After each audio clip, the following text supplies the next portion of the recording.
আসসালামু আলাইকুম বন্ধুরা, আশা করি সবাই সুস্থ আছেন। বন্ধুরা, সাগরে ভাসমান অবস্থায় বর্তমানে আপনারা ১১০ মিটার লম্বা যে বিশাল জাহাজটি দেখছেন, এটি চীনের তৈরিকৃত জাহাজ, যার মডেল নাম্বার হলো ইয়াং ওয়াং 5। এই ধরনের জাহাজ চীনের কাছে অন্তত ৫ থেকে ৬টি আছে। প্রায় ২,০০০ কিলোমিটার এরিয়ায় নজরদারি করার জন্য, ব্যালিস্টিক মিসাইলের রাস্তা তৈরি করার জন্য বা ব্যালিস্টিক মিসাইল পরীক্ষার উপর নজরদারি করার জন্য চীন এই জাহাজগুলো ব্যবহার করে এবং প্রায় সময় শ্রীলঙ্কার যে হাম্বানটোটা পোর্ট রয়েছে সেটা এখানে নোঙর করে এবং ১০ থেকে ২০ দিন সেটা অবস্থান করে। ইস্যুটিকে কেন্দ্র করে শ্রীলঙ্কা এবং ভারতের মধ্যে উত্তেজনা প্রায় সময় বিদ্যমান থাকে, যেখানে ভারত এবং শ্রীলঙ্কার সরাসরি কোনো সংঘাত নেই। তবে চীনের এই ধরনের কর্মকাণ্ডের কারণে শ্রীলঙ্কা মধ্যে প্রক্সি গ্রাউন্ড হিসাবে ব্যবহার করছে, আর শ্রীলঙ্কার কোনো কিছু করার নেই, কারণ ৯৯ বছরের জন্য তারা চীনকে হাম্বানটোটা পোর্ট দিয়ে দিয়েছে এবং নিজের দেশের সার্বভৌমত্ব রক্ষা করার জন্য যুদ্ধ করব, এটা ঠিক আছে, তবে অন্যের জন্য প্রক্সি গ্রাউন্ড হিসাবে নিজের মানুষের উপর যুদ্ধ চাপিয়ে দেব, এটা কেমন কথা? দেখুন, শ্রীলঙ্কা এটা করতে বাধ্য হয়েছে কারণ তারা ঋণের টাকা দিতে পারেনি, বাধ্য, তার জন্য দিয়েছে। প্রশ্ন হচ্ছে বাংলাদেশ কি কারণে বাধ্য? স্ক্রিনে বর্তমানে আপনারা যে জাহাজটি দেখছেন, এটি যুক্তরাষ্ট্রের তৈরিকৃত একটি গোয়েন্দা জাহাজ, যার নাম হলো এক্সপ্লোর ক্লাস টি টাগস 25। এই ধরনের জাহাজ যুক্তরাষ্ট্রের কাছে অন্তত ৪ থেকে ৫টি রয়েছে।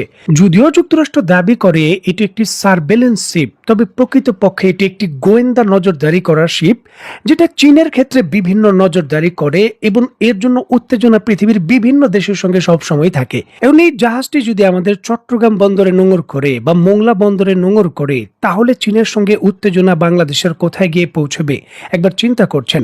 দেখুন, আপনার মনে প্রশ্ন আসতে পারে যে আমরা এটা হতে দেব কেন? দেখুন, আপনি এটা হতে দেবেন না, হতে দিতে বাধ্য, কারণ বাংলাদেশের 3টি বন্দর 30 বছরের জন্য বাংলাদেশ বিদেশিদের হাতে দিয়ে দিচ্ছে। অত্যন্ত গুরুত্বপূর্ণ এই বিষয়টিকে কেন্দ্র করে রিসেন্টলি বাংলাদেশের যিনি নৌ সচিব রয়েছেন, তিনি নিশ্চিত করছেন আগামী ডিসেম্বর মাসের মধ্যেই 3টি টার্মিনাল বিদেশিদের হাতে দিয়ে দেওয়া হবে। এই সংক্রান্ত চূড়ান্ত যে দিক নির্দেশনা বা সিদ্ধান্ত, চুক্তি বাস্তবায়নের প্রক্রিয়া, সেটা সম্পূর্ণ করা হয়েছে। ডিসেম্বরের মধ্যেই চুক্তি করে হস্তান্তর করে দেওয়া হবে। দেখুন, আগামী ফেব্রুয়ারি মাসে বাংলাদেশে জাতীয় নির্বাচন অনুষ্ঠিত হতে যাচ্ছে, মানে ডিসেম্বরের মাত্র 2 মাস পরই জাতীয় নির্বাচনের মাধ্যমে বাংলাদেশ একটি জনগণের প্রতিনিধিত্ব সরকার পাচ্ছে। দেখুন, জনগণের ভোটে যারা নির্বাচিত সরকার হবে, টেকনিক্যাল ভাবে জনগণের রায় রয়েছে তাদের প্রতি, তারা সেই সিদ্ধান্ত নেবে, সেটা জনগণের রায়। প্রশ্ন হচ্ছে 2 মাস পর আমরা যখন একটি নির্বাচিত সরকার পাবো, কেন তড়ি ঘড়ি করে সেই নির্বাচিত সরকার আসার 2 মাস পূর্বে ডিসেম্বরের মধ্যেই বিদেশিদের হাতে এই 3টি টার্মিনাল তড়ি ঘড়ি করে দিয়ে দেওয়ার জন্য এত তৎপর? কি আমাদের এত জরুরি ভিত্তিতে প্রয়োজন যে এখনই জরুরি ভিত্তিতে দিতে হবে? গত 30 বছর চলে গেছে, আর 2 মাস চলে গেলে কি হতো? কেন ডিসেম্বরে দিতে হবে?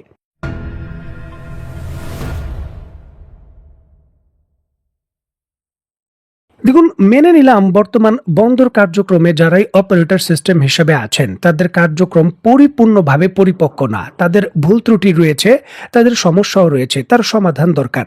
বিদেশি অপারেটরদের কাছে গেলে বন্দর ব্যবস্থাপনায় আরো গতি আসবে, সকল কিছুই মেনে নিলাম। তবে প্রশ্নটা হচ্ছে, যেই চুক্তির অধীনে বিদেশিদের হাতে এই বন্দরগুলো যাচ্ছে, সেই চুক্তি কেন ডিসক্লোজ চুক্তি করা হচ্ছে? বাংলাদেশের স্বাধীনতার ইতিহাসে আজও পর্যন্ত কোন সরকার এই ডিসক্লোজ চুক্তি, মানে চুক্তির শর্ত প্রকাশ করা যাবে না, এইভাবে কেউ চুক্তি করেনি। চট্টগ্রাম বন্দর একেবারে ঢাকার অভ্যন্তরে পানগাঁও বন্দর এবং মোংলা বন্দর, এই 3টি বন্দর অপারেটর হিসাবে বিদেশিদের হাতে যাবে।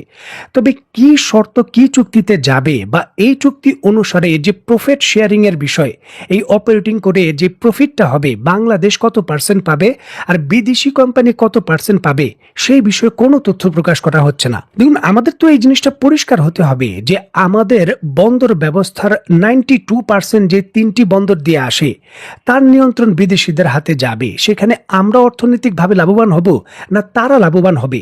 কারণ আমাদের জাতীয় রাজস্ব আয়ের প্রায় 62% এক চট্টগ্রাম বন্দর থেকে আসে। সুতরাং কত পার্সেন্টে এই চুক্তিটা করা হচ্ছে? বিদেশি কোম্পানি কত পার্সেন্ট নেবে, আমরা কত পার্সেন্ট পাবো?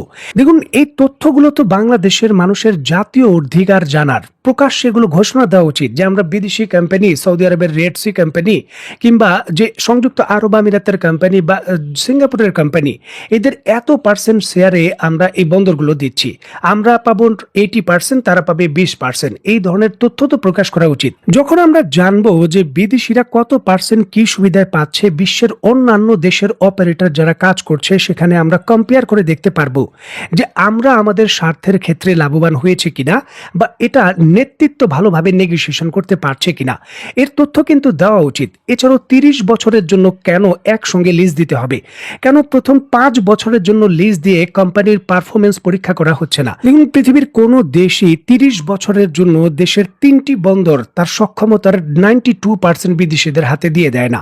তারা 5 বছরের জন্য দেয়, 5টি বন্দর থাকলে একটি বন্দর দেয়, পরীক্ষা করে যে তাদের পারফরমেন্স কি। প্রশ্ন হচ্ছে এই 30 বছরের জন্য আমরা কেন দিলাম, 5 বছরের জন্য দিলাম?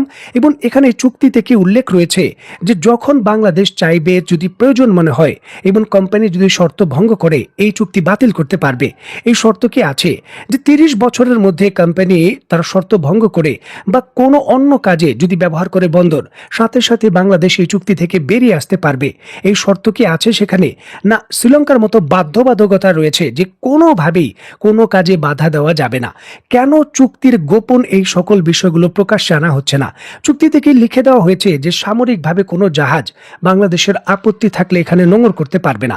কারণ সংযুক্ত আরব আমিরাত এবং সৌদি আরব কোন দেশের পক্ষে কাজ করে সেটা আমরা জানি। দেখুন, আমাদের জানিয়ে দেওয়া হলো আগামী ডিসেম্বরের মধ্যে 3টি বন্দর দিয়ে দেওয়া হচ্ছে। কি চুক্তিতে দেওয়া হচ্ছে, কি শর্তে দেওয়া হচ্ছে, বাংলাদেশের কি কি লাভ হবে সেই বিষয়ে কোনো তথ্য নেই। 3টি বন্দর দিয়ে দেওয়া হচ্ছে। এই ঘোষণাই কি বাংলাদেশের মানুষের স্বার্থের জন্য যথেষ্ট?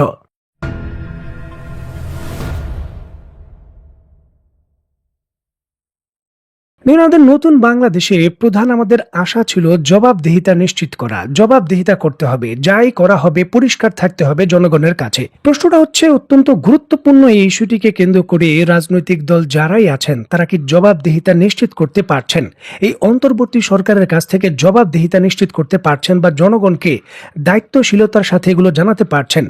রাজনৈতিক দলগুলো আমাদের কি ব্রিফিং করেছে যে দেশের এই 3টি বন্দর এই শর্তে দেওয়া হচ্ছে, এই জবাবদিহিতা আমরা নিশ্চিত করছি?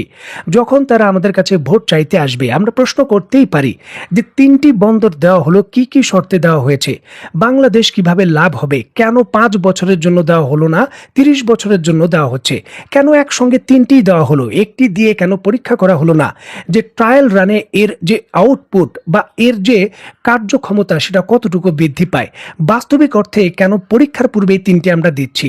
এই ধরনের যৌক্তিক প্রশ্নের উত্তর রাজনৈতিক দলগুলো জবাবদিহিতা অন্তর্বর্তী সরকারের কাছ থেকে নিশ্চিত করতে পারছেন কিনা সেটাও কিন্তু মানুষের মনে প্রশ্ন থাকবে।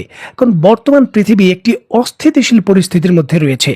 বিশেষ করে চীনকে ঠেকানোর জন্য যুক্তরাষ্ট্র তার সর্বোচ্চ স্তরের যে পেশি শক্তি রয়েছে এবং সুযোগ রয়েছে সেটা ব্যবহার করতে চাচ্ছে, যার জন্য ব্যক্তি স্বার্থকে ব্যবহার করে তারা সুযোগগুলো নিচ্ছে। এবং জনগণের মনে প্রশ্ন তোলা এটা স্বাভাবিক বিষয়, খুবই গুরুত্বপূর্ণ ইস্যু। আশা করছি অন্তর্বর্তী সরকার এটা পরিষ্কার করবে যে কি শর্তে কি কি চুক্তির অধীনে এই বন্দরগুলোকে দেওয়া হচ্ছে, এখানে বাংলাদেশের কি কি লাভ হবে এবং চুক্তিতে পরিষ্কারভাবে লেখা আছে কিনা যখন বাংলাদেশ চাইবে এই চুক্তি থেকে বেরিয়ে যেতে পারবে। এখানে বাংলাদেশের সার্বভৌমত্ব নিয়ে বাংলাদেশ আপোষ করবে না। 30 বছরের জন্য দিলেও কখনো যদি এমন মনে হয় সামরিক কাজে ব্যবহার হবে, সাথে সাথে বাংলাদেশ বেরিয়ে আসবে।